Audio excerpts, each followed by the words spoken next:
کرم میں امن لانے کے لیے مشران کا حکومت کا ساتھ دینے کا اعلان۔ بنکرز کے خاتمے اور اسلحہ جمع کرنے پر تمام مشران راضی۔ شرپسندوں کے خلاف کارروائیوں میں حکومت کو سپورٹ کریں گے۔ کرم میں امن و امان کے لیے کوہاٹ میں گرینڈ جرگہ ختم۔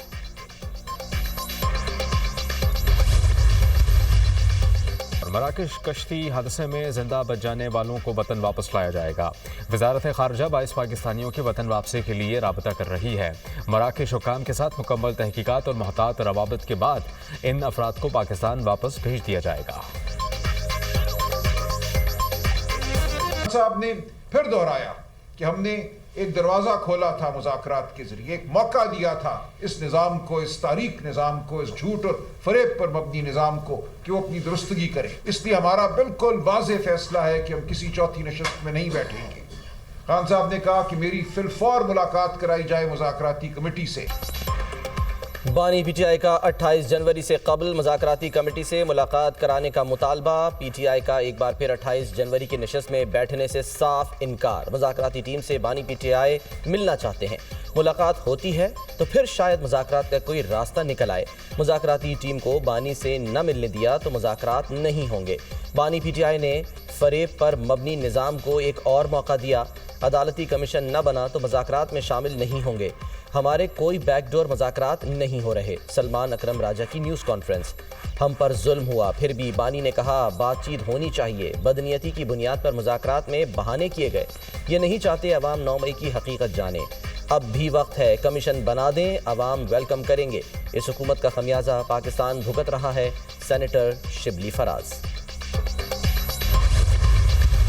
بڑی فراخ دلی سے ہم نے یہ شروع کر لیے تھے، نیک نیتی کے ساتھ بیٹھے تھے۔ ان کی طرف سے کچھ بھی نہیں ہوا، کوئی سٹیپ نہیں لیا گیا جو یہ شو کرتا ہے کہ ان کی نیت ہی نہیں ہے کوئی کمیشن بنانے کا۔ کمیشن نہیں بنتے جا رہا تو ہم حکومت کے ساتھ صرف ہائے ہلو اور فوٹو سیشن کے لیے تو نہیں بیٹھنا تھا۔ ہمارا مینڈیٹ جو چوری ہوا تھا۔ جوڈیشل کمیشن کے قیام کے لیے کوئی قدم نہیں اٹھایا گیا۔ حکومت کی کمیشن بنانے کی کوئی نیت نہیں۔ کمیشن نہیں بنتا تو ہم نے حکومت کے ساتھ ہیلو ہائے اور فوٹو سیشن کے لیے تو نہیں بیٹھنا۔ ہمارا مینڈیٹ چوری کیا گیا۔ تحفظات کے باوجود ہم مذاکرات میں نیک نیتی سے بیٹھے، مسائل بات چیت سے حل کرنا چاہتے ہیں۔ Chairman P T I barrister Gohar کی جوڈیشل کمپلیکس کے باہر میڈیا سے گفتگو۔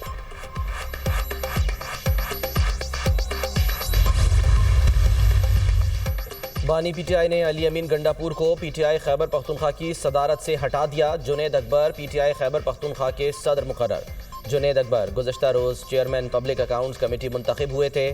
بانی پی ٹی آئی کی سلمان اکرم راجہ کو جنید اکبر کی تقرری کا نوٹیفیکیشن جاری کرنے کی ہدایت۔ جنید اکبر بانی پی ٹی آئی سے ملاقات کرنے والوں میں بھی شامل۔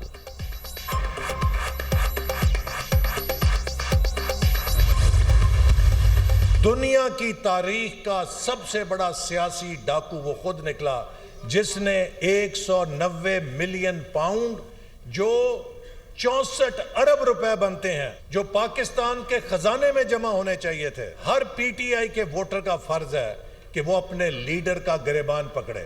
اگر وہ پیسہ سرکار کے خزانے میں آتا اس سے سینکڑوں اسکول اور ہسپتال بن سکتے تھے۔ بانی پی ٹی آئی نے 190 ملین پاؤنڈ کی ڈکیتی کی۔ کیا چوری کے پیسے سے مسجد اور مدرسہ بن سکتا ہے؟ 64 ارب روپے ملکی خزانے میں جمع کروائے ہوتے تو کئی کالجز اور یونیورسٹیز بن سکتی تھی۔ پی ٹی آئی والے اسمبلی میں شور مچانے کی بجائے اپنے لیڈر کا گریبان پکڑے، ملک کو ترقی کے راستے پر گامزن کر دیا ہے۔ حکومتی اقدامات کی بدولت مہنگائی میں نمایاں کمی ہوئی، سرمایہ کاروں کا پاکستان پر اعتماد بحال ہوا ہے، دوست ملکوں سے تعلقات بحال ہوئے۔ بانی پی ٹی آئی نے ملک کی ترقی کا سفر روکا۔ پی ٹی آئی دور حکومت میں مہنگائی میں اضافہ ہوا۔ وفاقی وزیر منصوبہ بندی احسن اقبال کا تقریب سے خطاب۔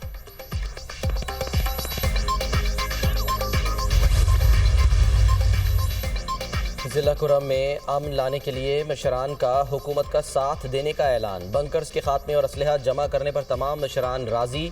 شرپسندوں کے خلاف کارروائیوں میں حکومت سے مکمل تعاون کا وعدہ۔ پہلے سے طے شدہ امن معاہدے کے تمام نکات پر ہر صورت عمل کیا جائے۔ کرم میں امن و امان کے لیے کوہاٹ میں 3 گھنٹے طویل گرینڈ جرگہ۔ چیف سیکرٹری خیبر پختونخوا سمیت دیگر اعلیٰ حکام کی شرکت۔ فریقین سے عمائدین اور 80 سے زائد مشران کی بھی شرکت۔ کرم کا امن لوٹا کر رہیں گے، امن کی خاطر کسی کے ساتھ کوئی رعایت نہیں کی جائے گی، بنکرز کی مسماری کا عمل دوبارہ شروع ہو رہا ہے، ضلع بھر میں شرپسندوں کے خلاف آپریشن جاری ہے، چیف سیکرٹری خیبر پختونخوا ندیم اسلم چودھری نے جرگے سے خطاب کیا۔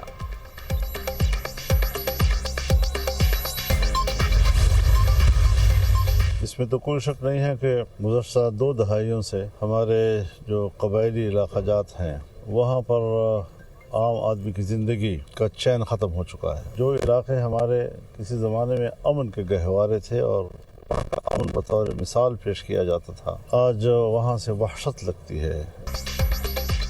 کسی صورت بھی ظلم اور جبر کے ساتھ نہیں، قبائل اور مشیران سے گزارش ہے قوم آپس میں نہ لڑے، قبائلی عمائدین کی آواز کو سنا جائے، مولانا کا مطالبہ۔ کے پی میں امن ہے نہ حکومت، ریاست کا کام ہے امن و امان بحال کرے، حکومت بتائے امن کے حوالے سے ان کا ایجنڈا کیا ہے، طاقت کا استعمال مسئلے کا حل نہیں، طاقت سے دہشت گردی بڑی ہے۔ 26ویں ترمیم پی ٹی آئی کے ووٹ سے منظور ہوئی تھی، جے یو آئی سربراہ مولانا فضل الرحمان کی news conference. Yet with the rapid progress comes a set of challenges we cannot ignore. Data privacy, digital misinformation, cyber crimes, these are the battles of our time. Sindh is a land of extraordinary beauty and resilience, but it is also on the front lines of the climate crisis. Digital miss information اور cyber crimes آج کے challenges ہیں، ہمیں fake news کے challenge کا بھی سامنا ہے، ہمیں موسمیاتی تبدیلی کا بڑا چیلنج درپیش ہے۔ سندھ نے 2022 میں بدترین سیلاب کا سامنا کیا، ماحولیاتی تبدیلی کے خلاف سب کو مل کر کام کرنا ہوگا، ہماری تعمیرات بھی ماحولیاتی تبدیلی کے اثر کو دیکھتے ہوئے ہونی چاہیے۔ ٹیکنالوجی دنیا بھر میں تیزی سے ترقی کر رہی ہے، انفراسٹرکچر کی ترقی میں انجینئرز کا اہم کردار ہے، جدید ٹیکنالوجی کو صرف انسانیت کی خدمت کے لیے استعمال کیا جانا چاہیے۔ Peoples Party chairman Bilawal Bhutto کا تقریب سے خطاب، وزیر اعلیٰ سندھ مراد علی شاہ نے بھی تقریب سے خطاب کیا۔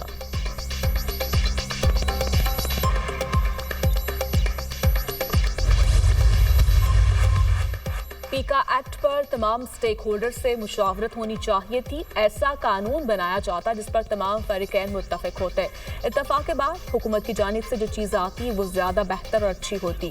پیکا ایکٹ کو صحافتی تنظیمیں نہیں مانتی تو یہ بالکل غلط بات ہے، حکومت کو چاہیے تھا پہلے مشاورت پھر قانون سازی کرتی، جس کا جو دل کرتا ہے سوشل میڈیا پر لکھ دیتا ہے، کوئی پوچھنے والا نہیں۔ گورنر پنجاب کی گفتگو۔ یونیورسٹی آف سینٹرل پنجاب کا 27واں کانووکیشن، پہلے سیشن میں 582 طلباء و طالبات کو ڈگریاں دی گئیں، chairman board of governors UCP میاں عامر محمود کی خصوصی شرکت، بہترین کارکردگی پر طلباء کو میڈل سے بھی نوازا گیا، 29 طلباء کو گولڈ، 24 کو سلور، 27 طلباء کو برانز میڈلز دیے گئے، ایک طالب علم کو رول آف آنر اور ایک کو میرٹ سرٹیفکیٹ سے نوازا گیا۔ لینگویجز اور لٹریچر فیکلٹی کے 135، ہیومینٹیز اور سوشل سائنسز کے 264 طلباء میں ڈگریاں تقسیم، فیکلٹی آف فارماسیوٹیکل سائنسز کے 112، انجینئرنگ کے 71 طلباء ڈگریاں حاصل کرنے والوں میں شامل۔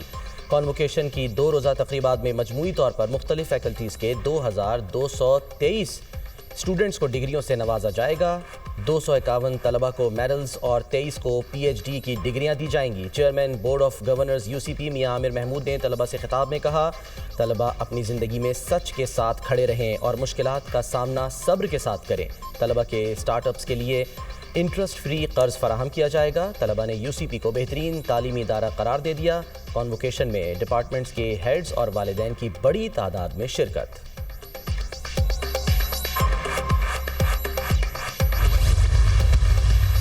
وہ کام کر رہی ہیں، دوسری طرف جو ہے وہ بدتمیزی ہو رہی ہے، بد زبانی ہو رہی ہے۔ فتنہ فساد گروپ نے بچوں کی برین واشنگ کی تھی، چیف منسٹر کے تمام منصوبے جو ہیں وہ اپنے ٹائم پہ ختم ہو جاتے ہیں اور وہ افتتاح کرنے نہیں آتی، جب وہ امپلیمنٹ ہونا شروع ہوتا ہے۔ مریم نواز کے منصوبے تب سے شروع ہوتے ہیں اور یہ منصوبے اتنے نہ کسی پاکستان کی تاریخ میں کسی نے نہ شروع کیے۔